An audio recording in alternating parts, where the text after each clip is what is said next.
Being a regional outreach manager, what my role is to talk about opportunities with ODOT, talk about our DBE program, which is the Disadvantaged Business Enterprise Program, talk about other opportunities that might be available through ODOT. We provide trainings ourselves, as well as partnering with our partner organizations like the MBOC, the PTAC, the SBA, the Alphabet Soup. Basically, we want to be able to provide you with someone who is a contact and a resource within ODOT that can answer your questions about opportunities with ODOT. And also on the state side, the MBE and EDGE opportunities also. To get started today, my slide, let's try to move this over there, okay.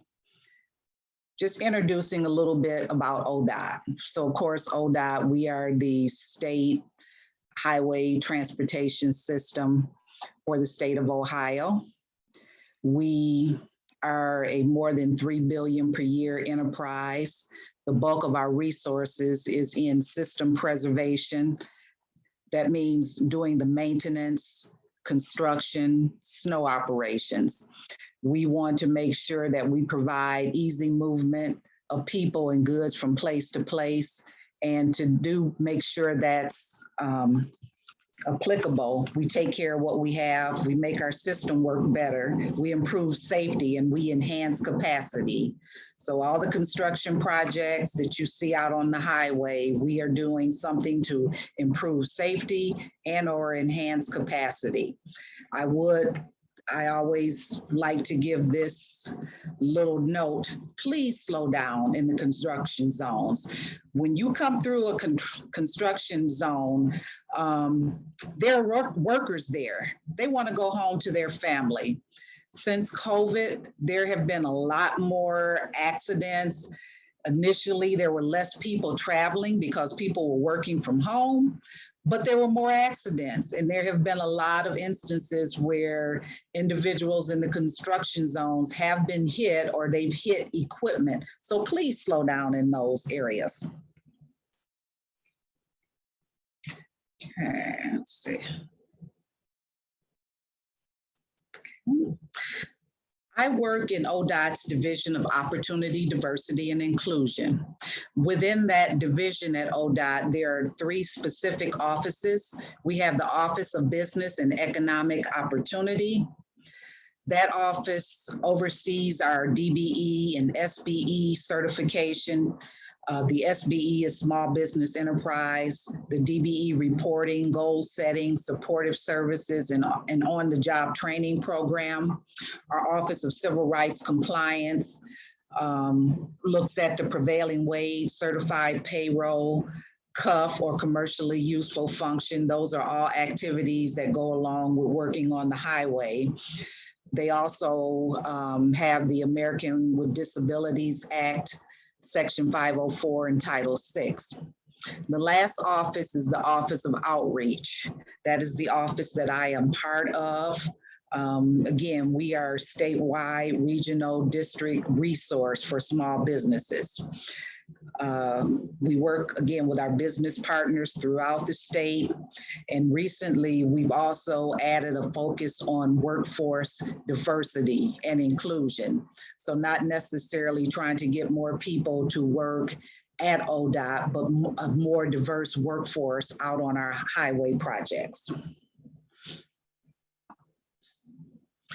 So let's talk a little bit about the DBE, the Disadvantaged Business Enterprise Certification. The DBE is a federal certification. All 50 states have a DBE program.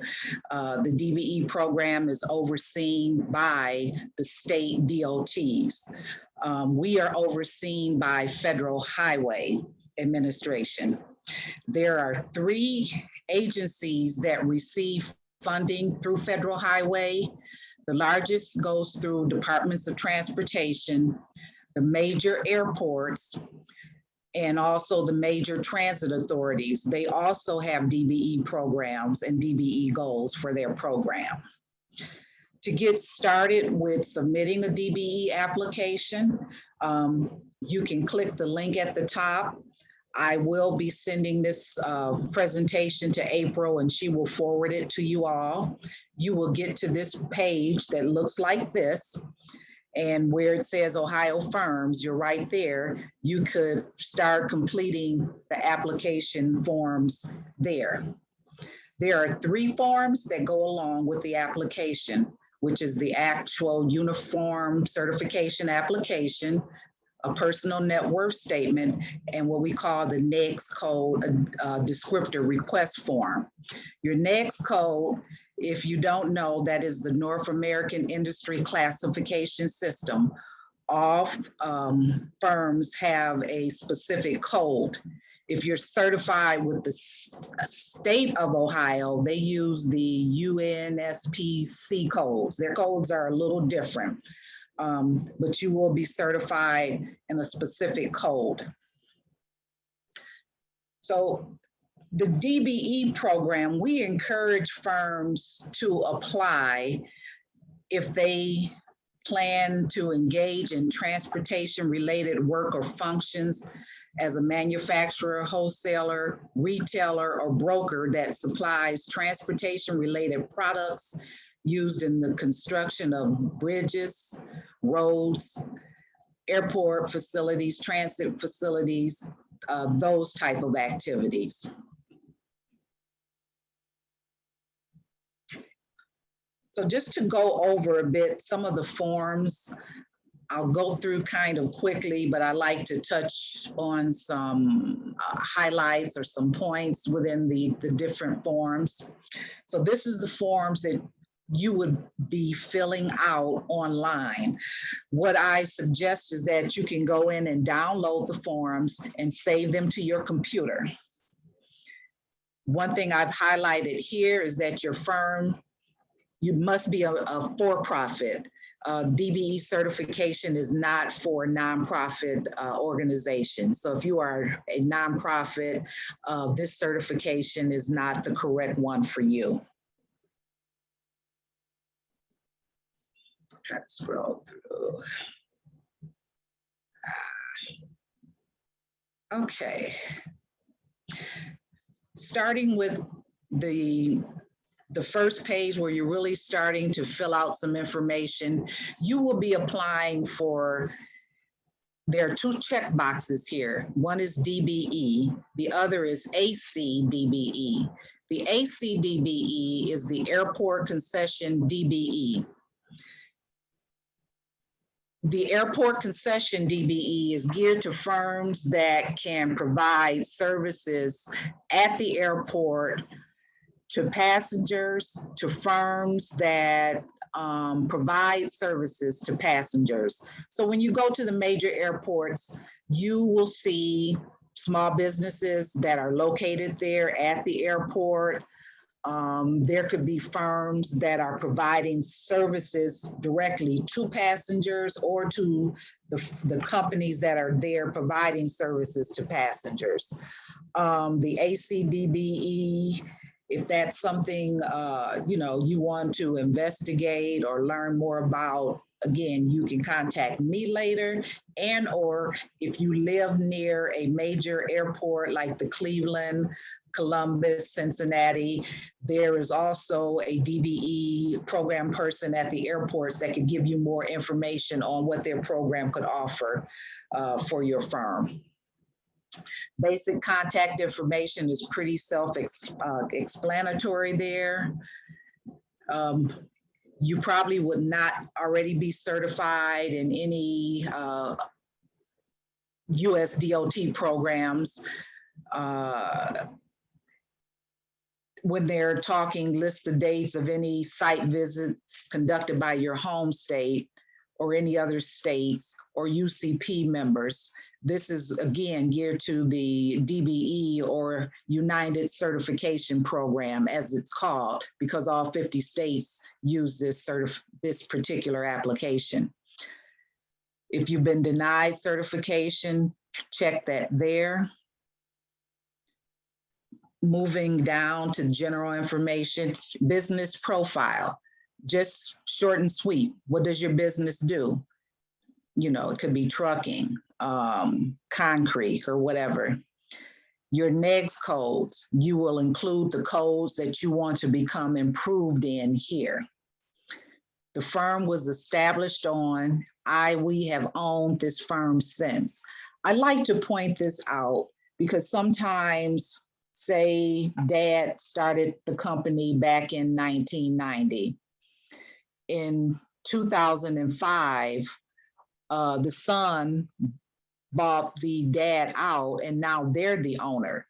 Same name, but here the firm was actually established at that earlier date, which you must include.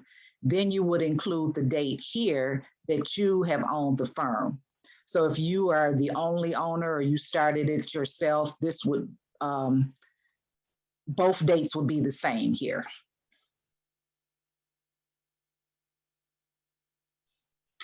How you started your business, that's pretty self-explanatory there.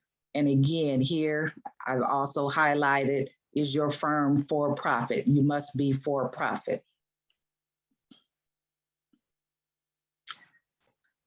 Your type of legal structure, your employees. I also advise individuals to look at the items in the little parens boxes that are under certain items, because basically it's going to tell you information that you will need to also provide with your application. There is some information at the end of the application, but right here, as you're giving your employees, it's telling you provide a list of employees, their job titles, dates of employment. So you would need to provide that. Here, we're looking for 3 years of tax returns for the business. Now, if your business has not been in existence for 3 years, you will be providing copies of your personal tax returns, which you'll have to provide those anyway.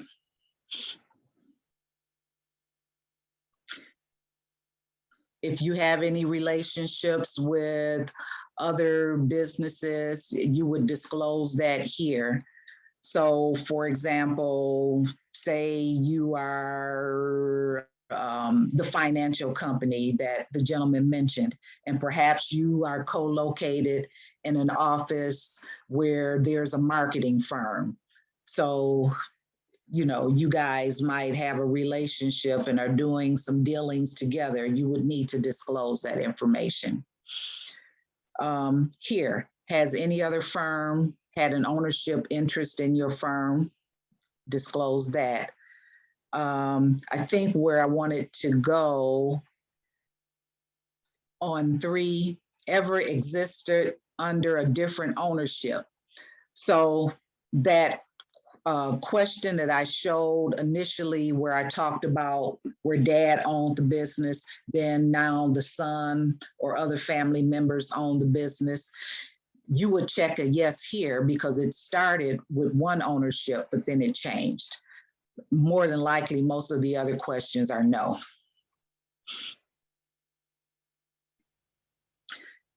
This information is for the majority owner, the 51% owner. The context in that information is pretty self-explanatory. Regarding your ethnic group, if you are Caucasian, you would select other and put that information in there. Big thing here, initial investment to acquire ownership interest in the firm. If you started the business yourself, what monies did you, or amount of monies did you utilize to start that business? Down here in that little box, attach documentation sustaining your investment. So you'll need to show kind of the paper trail where that those dollars came from. Describe familiar relationship to other owners and employees. So in the case I mentioned where it was the dad and then the sons or other family members took over the business. So if I'm a dad and I have my sons or daughters working for me, I need to disclose that information here. So those familiar relationships to other owners and employees, I, the dad, may be the owner, but I may be employing my daughter, wife, or whatever, and I do need to note that. Do you work or for another business? Hopefully you don't. A big part of the DBE program is being able to manage and control your own business.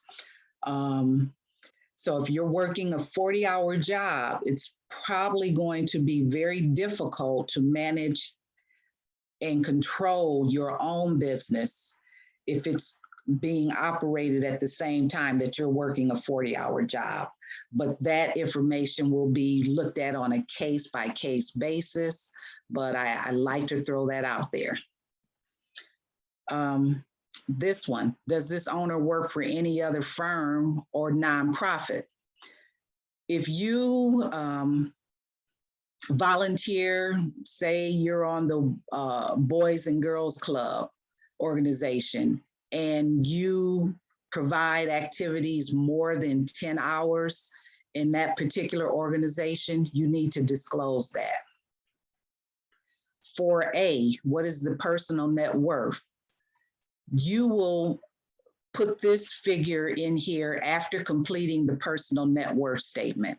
So once you complete that and you get the dollar amount for your personal net worth, you come back and put that amount here. If any of your immediate family members, do they own, manage, or have another company? You will be putting that information in there also. If you are a husband and a wife and the husband or the wife owns another firm because you are considered associated, you will be providing all the information regarding that spouse's business also. This information will be for the individual who owns less than 51%. And again, you would fill out pretty much the same information for them. If it's, again, a son or daughter, so say the dad owns the business, the daughter is the, 49%, she's going to then describe her relationship. She will be putting the dad's information down because that's the relationship she has with the other owners and employees.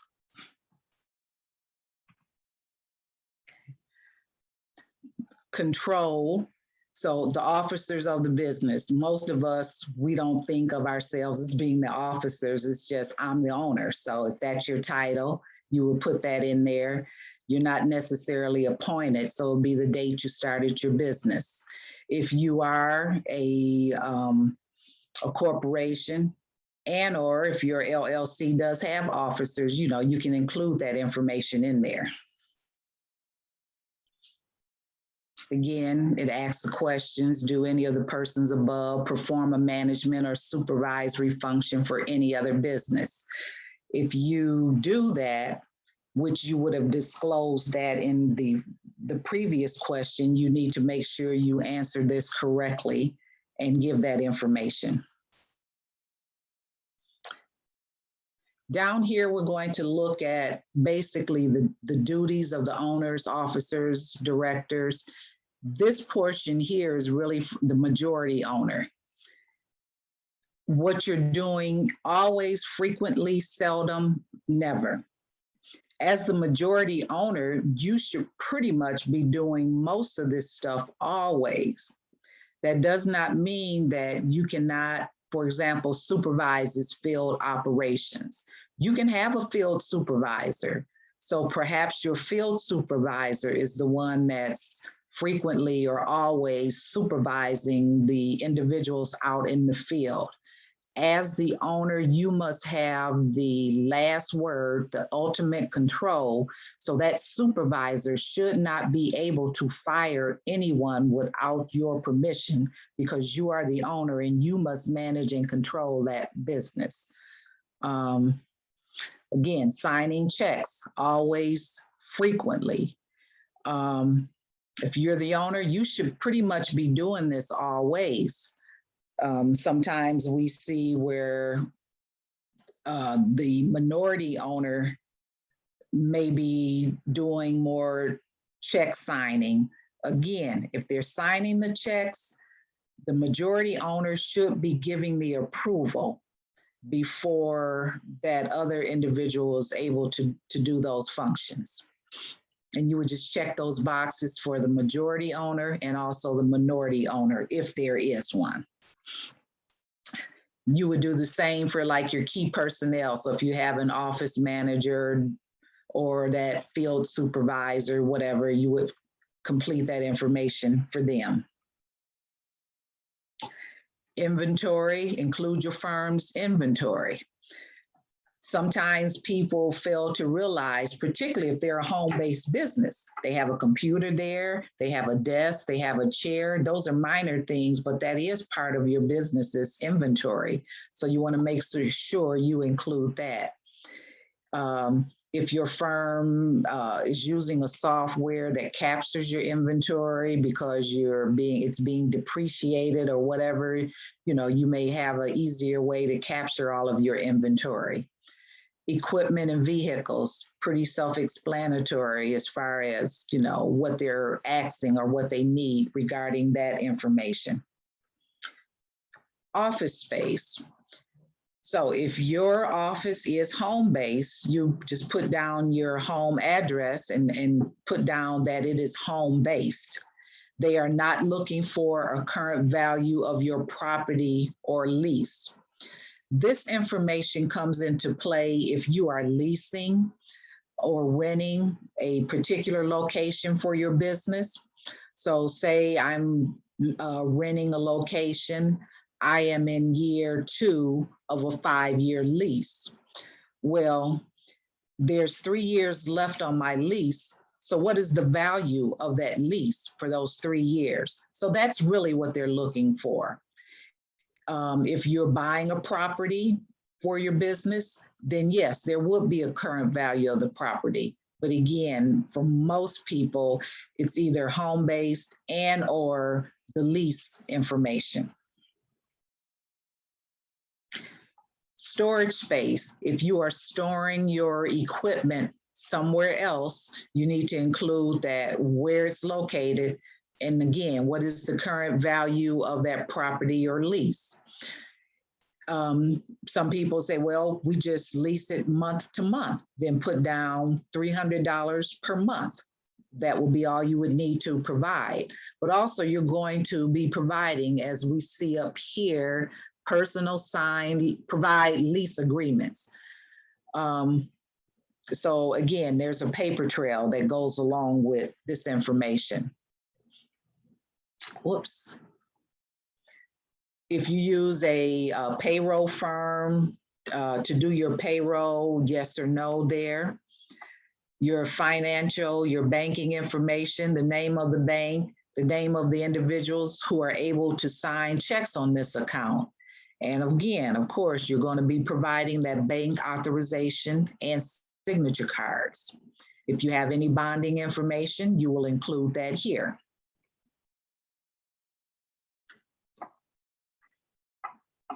If you have any monies that were loaned to the firm, you want to include that information here. This one, list all contributions or transfers of assets to from your firm. I'm going to stop right there.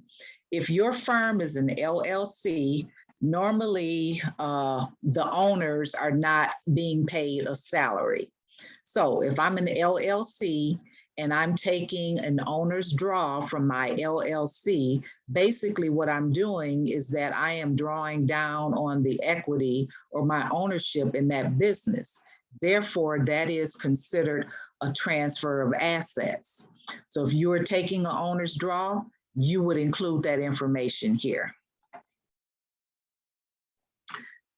If there are any licenses or permits that allows you to do the type of work you're doing, if you are a truck driver, you have to have CDLs before you can drive that truck. If you're in engineering, if there are any environmental permits or licenses that you need, that's what they would be looking for here.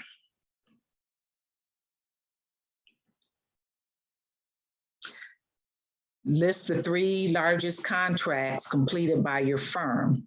If you have 3, list them. If you have 1, list it. A lot of times, these columns are the same as the columns filled out here, which this one says list the 3 largest active jobs. Depending on how long your firm has been in business, again, it could be the same. Any additional information you would need to provide or want to provide, you can include that here. So where I talked about the airport concession, this you would only fill out if you're trying to be an airport concession DBE. There is a difference in the personal net worth for the DBE versus the AC DBE, because the AC DBE has to put out a lot more monies in getting started. So, for example, if you are one of those small firms that say you're selling novelties at the airport there, you know, I'm not sure what the rent amount would be there, but it's probably going to be a pretty good amount. And making sure you have the supplies and everything else that goes along with operating that particular business at the airport there. So most of the times this information is not completed. So then we get to the Affidavit of Certification. This, you are attesting that what you're putting in this application is true. So again, just, you know, pretty self-explanatory as far as your name, your title. You want to make sure you tell what ethnic group you are part of. You will sign this. It will be notarized. So you sign and date.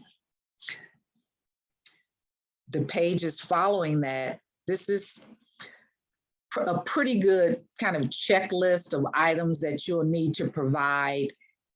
Even though, you know, I mentioned earlier that if you look at the small italics, the writing that's in the application, it pretty much tells you also you'll need to provide documentation to go along with that. So what I tell people is just kind of go through this checklist, check the box of the information that you have provided. If it doesn't apply to you, maybe just write NA after it. That way, you know, you don't need to be worried about that. So like here, where it talks about corporate bylaws and amendments, if you are not a corporation, you wouldn't need to provide anything like that. So there's a checklist here that is, you can go through that is very helpful for you. So that pretty much takes care of at least the application. The next form is going to be the personal net worth statement. Here I've highlighted as of. So we're looking at the owner's personal net worth, and it's as of a specific date. So if you are applying for certification and you submit your application, say October 1st, your as of date might be 9/30. And to go along with that, all the documentation you provide should have information from that September date. So if I'm saying that this is my personal net worth as of September 30th, when I give them my bank information, I should not be giving them banking information that's dated from July.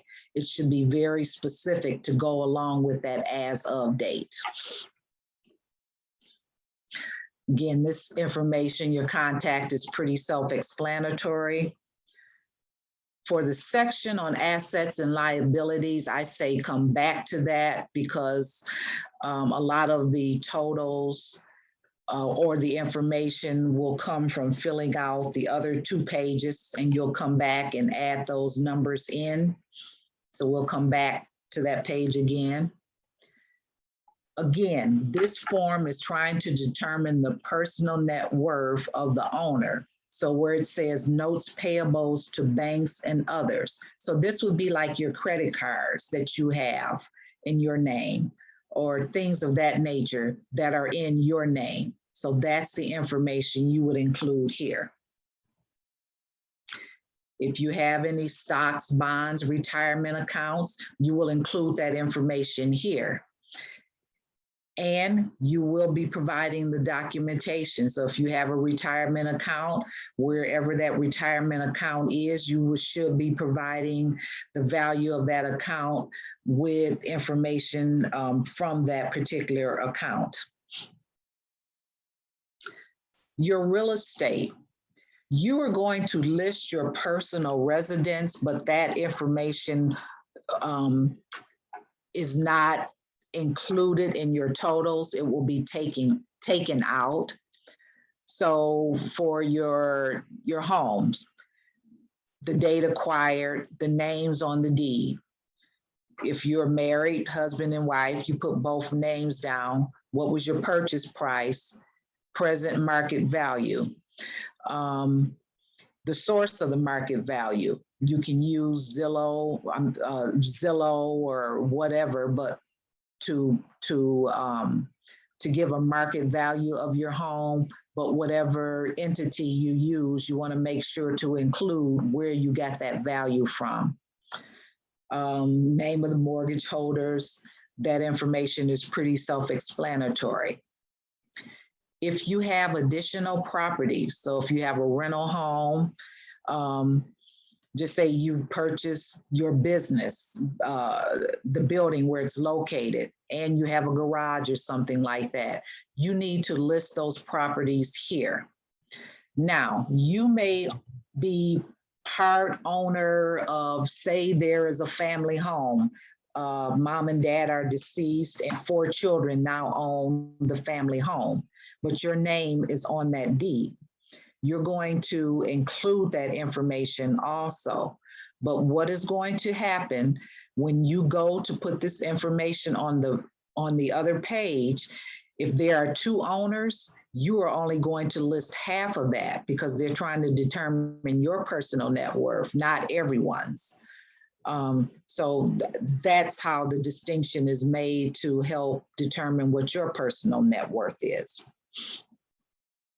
If there are any life insurance held. So this will be life insurances that you own. So it's not that your wife has a policy on me. This will be one that your name is on, that you are the policy holder. The next page, automobiles and vehicles. So here's where you would list. So if you have a loan for your car, motorcycle, boat, whatever, you want to list that information here. And again, these are the ones that are going to be in your name. Household goods and jewelry. Again, if you are a married couple, you own your home, you more than likely have a homeowner's policy. If you have an apartment, you may have your renter's agreement. In that agreement or in that policy, there's probably an amount that your contents are valued to. A lot of times we don't think about, in our house, we have our appliances, furnitures, TV, so there's a lot of stuff in our homes. What I always suggest is looking at your insurance policy. And again, in the instance where there are 2 people, a married couple, when you put that total down, you're only going to put down half because again, they're trying to determine your personal net worth. Loans from owner to firm, other entities, If you have that, put that information down. Other could potentially be, if you've got student loans out there, perhaps you have a collection of, you have a classic car. You might have that insured at a different, with a different policy, or you might have a special collection of collectibles or something like that. That could be your other that might not be included in that household policy. So you would like to list that there. Here, value of other businesses, investments, or other businesses owned. If, just say again, another spouse owns a business, what is your value in that business or that investment? So you will include that information here. Where it asks for other liabilities and unpaid taxes, they're not talking about your current taxes that you would owe. This would be looking at perhaps you have some type of agreement with the IRS that you're paying back taxes. Hopefully that's not the case, because the IRS is also a federal agency and you are applying for a federal certification. So most of the time there is nothing here. Again, transfer of assets. Have you transferred within 2 years assets?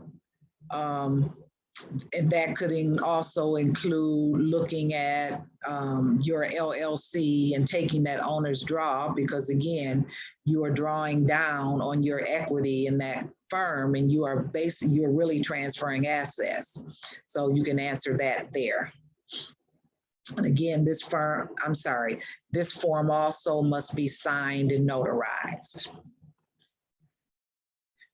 I hope I'm getting some questions after all of this. And this talks a little more about the information that you will be providing to go along with the personal net worth statement. Oh, I'm sorry. Let me go back to page 1 because I talked about the roll-ups.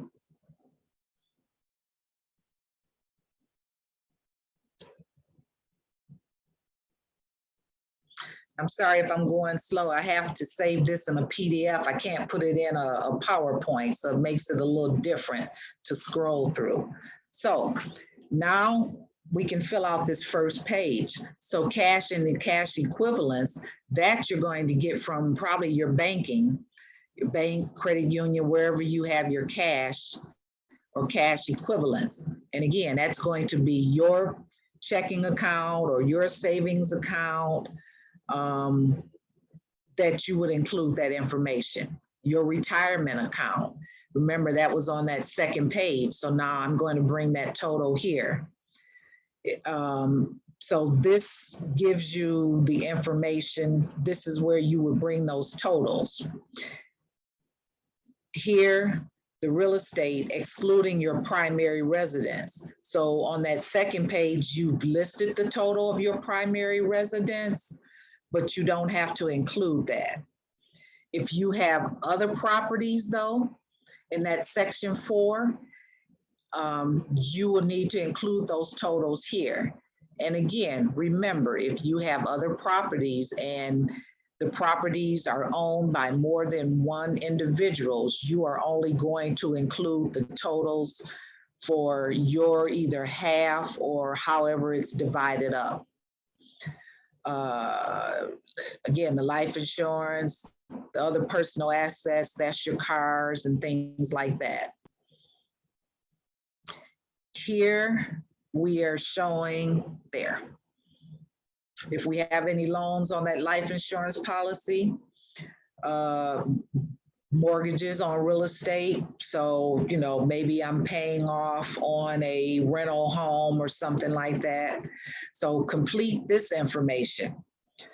So this will give me my total assets, and my total liabilities. Of course, when you take the liabilities from the assets, that's going to give you your net worth amount. And that net worth amount is the amount that you go back to the application and include, I think it was like 4A or 4B, where it asks for the personal net worth of the disadvantaged owner. So that's how you get that total. Okay, so now we will go and look at our final form. And this is the form. So the next code descriptor request. Basically, you're asking or telling what type of service you're going to provide and what you want to be certified in. Contact information, it's pretty self-explanatory. Here it asks for the date of certification. If you're not certified, include the date of submission of your DBE application. Again, what does your business do? You will list that here. List any equipment or licenses you need to perform in that next code. So if I'm a trucking firm, I need to have some trucks. I need to include that there. If I am an engineering firm, I need to have an engineer's license. So to be able to perform the activity that I'm requesting, if there is any equipment that goes along with that, you must include that, that listing of equipment. Here it's asking to identify qualifications and or certification. So I'll go back to the engineering firm. If you are an engineering firm, you've got an engineering license, what are the qualifications of that person who has that engineering license, or you as the owner? So you would list that information here.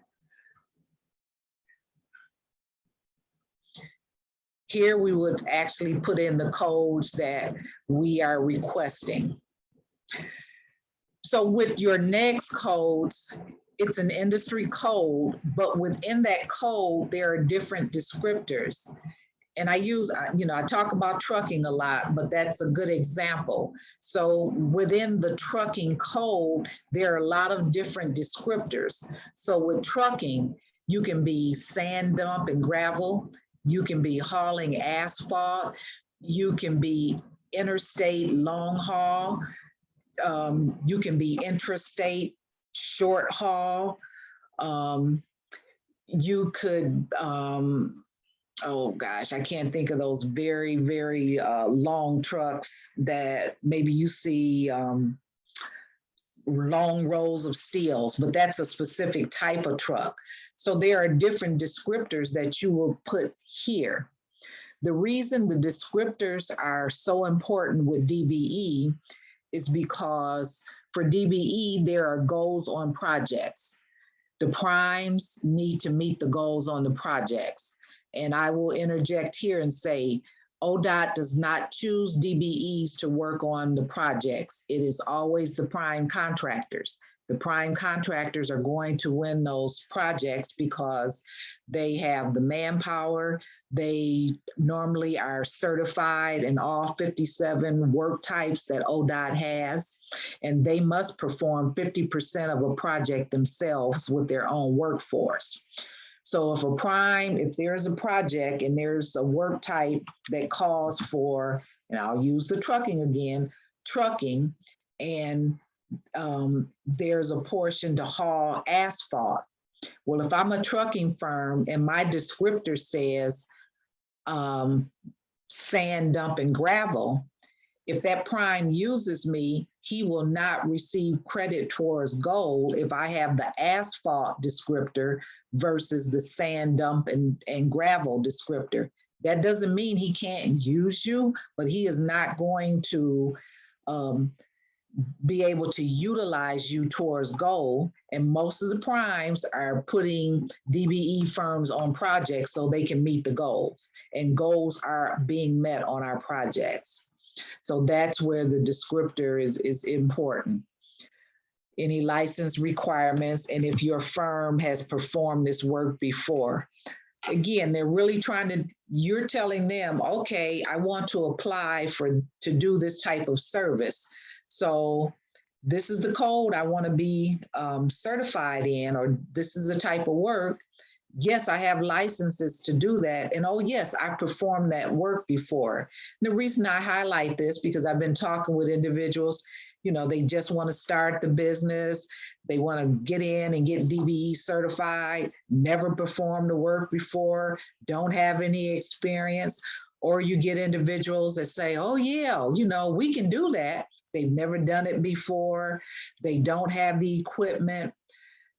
Again, with DBE, not only managing and controlling, but also being able to perform what we call a commercially useful function. So if I'm a concrete company and I don't have the type of equipment that's going to allow me to pour the concrete or lay it or spread it or anything like that, pretty much you're not going to get approved in that code because you really can't provide that service.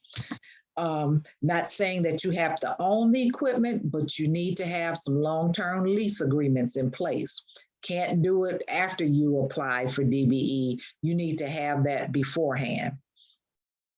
So the final page to this is just a front and back sheet, is that they're going to, again, ask for your resumes. Well, you provided that already with the DBE application. List of equipment, again, you provided your equipment already, but you still need to check those boxes. Depending on the codes you are requesting, these codes are pretty much construction codes, copies of contracts. They're asking for copies of licenses. The codes here are for supplier codes. Again, these are either looking at suppliers that can provide certain products on highway projects. You need a list of your inventory, your vendor agreements. That goes back to, oh yeah, I want to be a supplier, and once I get approved, I'll go out and find my vendors. No, you need to have that information in place prior to submitting. What are your wholesaler and distributor agreements and copies of invoices from the vendors? Then the last codes here would be, these are the trucking codes, or the code that will coincide with trucking. So again, that commercial driver's license, your insurance agreements for each truck that you own, and the title and registration for each truck. For this particular form, you do not have to have it notarized, so you fill in the information here and you sign and you date. And that's how easy it is to apply for the DBE certification. And if you have any questions, I've included contact information. Currently, I am the Northwest Regional Outreach Manager. I cover ODOT districts 1, 2, and 3. I'm temporarily covering the Southwest region. The outreach manager we had there, she was promoted into a new position in ODI. So I will say this, last year when the COVID really hit, there was a freeze on hiring put in place by the governor.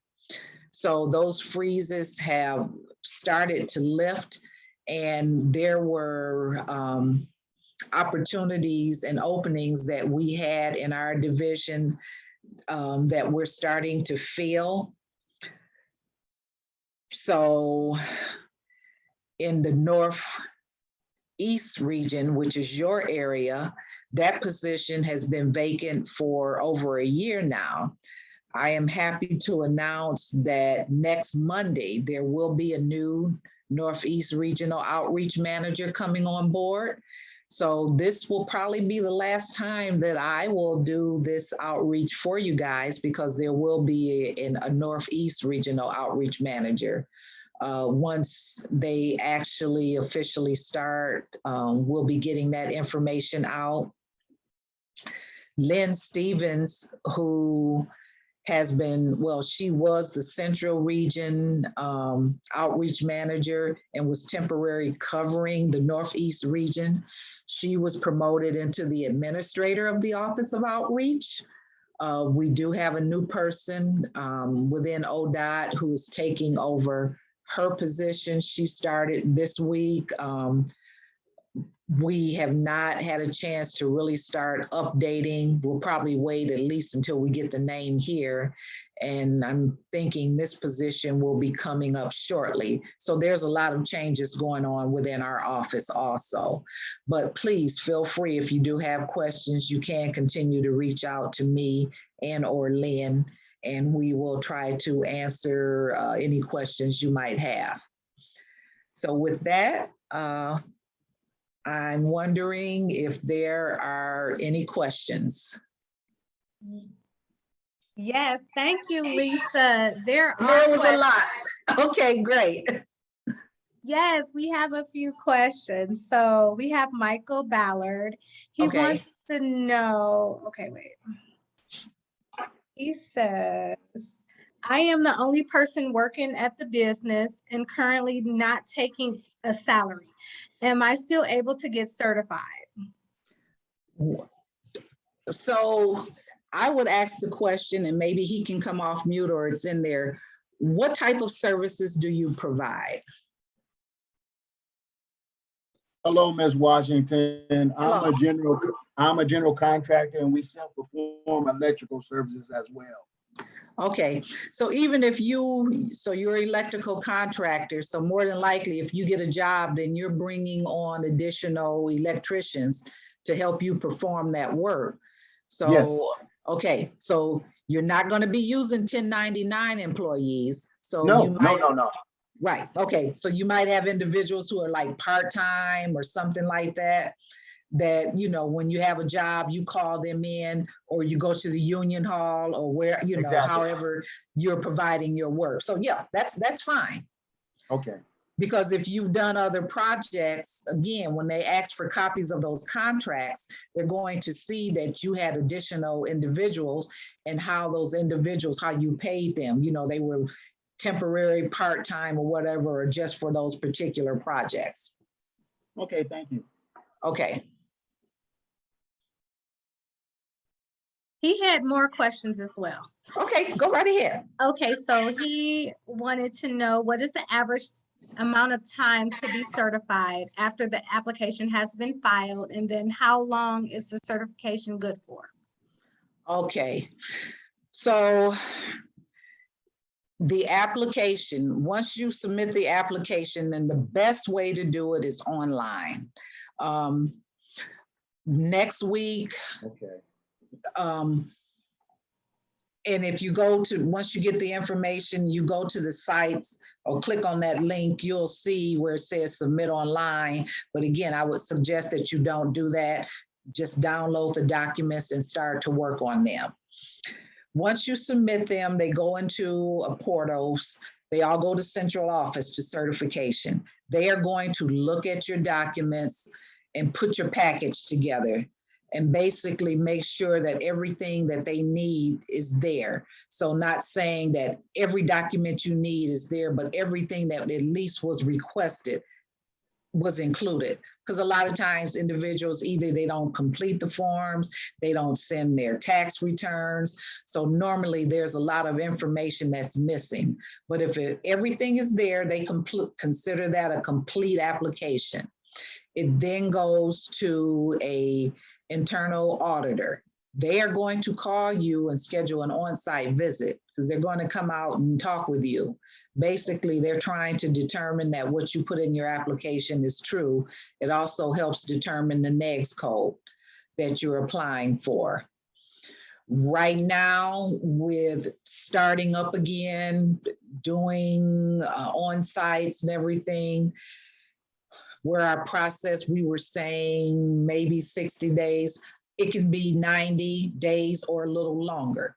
But Okay. with COVID, we did get permission from, not only we, Department of Transportation, from the federal level, put out that time could be extended because of the circumstances of COVID. And we are going through, we're getting a lot more applications, I guess, as people have been sitting home. And, for a while, they were not doing on-sites. So I'd say about 90 days. Okay. And was there one more question? Oh, Yeah, I'm sorry. there's like a two-part. Right. So the other question, how long what happens for the certification? You remain DBE certified as long as every year on your anniversary date, you submit an annual declaration form. So you're submitting your tax returns, the business and the personal tax returns, and just signing that annual declaration form. So you must do that. If that form is not completed after a certain time, the certification will be removed. Okay. If you would happen to your revenue would go beyond the revenues of the program. So for a construction firm, it's $15 million over 3 years. I think it's $7 million for consultant services over 3 years. And most people say, oh, I would never do that. Depending on what you're in, with steel prices, we have had steel companies to graduate out of the program because of the high amount and the dollar of the contracts that they are doing. The other way, and the most important, is because this program is part of a very specific code of federal regulations. If there's something that happens within your firm that you do not comply with the code of federal regulations, that could be removed. So for example, if you're an electrician, if something happens, if you were to lose your electrician's license, you really wouldn't be able to perform those services anymore. Okay. Okay, all right. Okay, and then he actually had one more question. He had a lot of questions. No problem. He said, so I think you just answered one, because he wanted to know the max years that you can be DBE certified, which is yearly, correct? You just said annually? I mean, you continue to be DBE certified as long as you fill out your paperwork. And again, if any of those other instances don't happen. Okay, perfect. And then can ODOT DBE certification be used at the airports and transit entities? And is it limited to the state of Ohio? Okay, I'll answer the second one first. So you can become DBE certified in any state. You must certify in your home state first. If you want to certify in another state, you need to contact that state's DBE program to see what the process is to become certified in that state. I will say that when you become certified, keep all of your paperwork that you submit, because if you want to certify in another state, you are going to have to submit all the paperwork that you submitted with your application in your home state. What was the first question again? I'm sorry. It was about can you do the DBE in the airport? Oh, okay. Now I know you did say something about an AC DBE. Right. Okay. So I think the first thing to understand is what the opportunities are for you with DBE. DBE opportunities are for federally funded projects. So for ODOT, that's only on the highway or federally funded projects. At the airport, their opportunities, so the airport and the transits. So like Cleveland, RTA there, they have opportunities and they do construction projects, and I know they build new this and that they had federal funds. So there were some opportunities with the agencies You would have to look at, or I would contact them to see what their opportunities are under that federal. So for example, if I'm doing electrical, there's probably not just a maintenance contract, because that will probably be something different for the airport. It would probably be very specific to a certain project or something that they've received federal funds for. Okay, All right, thank you. thank you. Okay. I hope we answered that efficiently for you, Mr. Ballard. Okay. And then Mr. Jefferson had a question. Now I need him to, I need Mr. Jefferson to unmute, because I'm unclear on if this is a state certification question or if this is a certification question that is geared towards Ohio Department of Transportation. Okay. Because it says, if I'm certified in my home state, you put Maryland, do I have to fill out a whole application again? And then he asks, after that, are there any veteran certifications within the state of Ohio? There are veteran-friendly business entrepreneur enterprise certifications with the state of Ohio. So maybe let me answer this even before, so we can understand the certifications. Again, I mentioned DBE, federally funded, highway projects, or consultant services. But again, those are going to be federally funded projects. Because we are a state of Ohio agency, there are the MBE, Minority Business Enterprise, and EDGE certifications. MBE is mainly goods and services in the state of Ohio. So for ODOT, our MBE opportunities are going to be goods and services very specific to ODOT. So that's going to be like equipment that they want, trucks, and I'll go even further with ODOT. There are specific contracts that are set aside, because MBE is a set aside program in the state of Ohio. So it's going to be very specific to goods and services. Those are opportunities over $50,000.